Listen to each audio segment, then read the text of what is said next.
या पेक्षा हा काहीच कळत नाही. उद्या एंट्रन्सचा पेपर आहे. हाय नो. मला कसं वाटतं ना असं उद्या काहीतरी जादू व्हायला पाहिजे.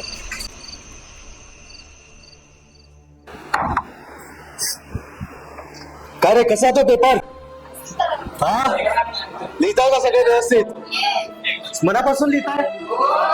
कॉपी पण नाही करत?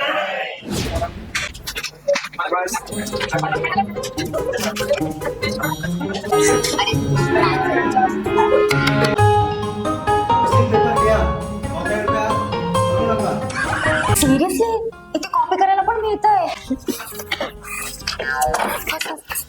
हे इंजिनिअरिंग वाल्यांचं स्वप्न आहे, स्वप्न. हे तर स्वप्न होतं. त्या स्वप्न असं रिअल लाईफ. तर बघा काय ना, आपली लाईफ लाईन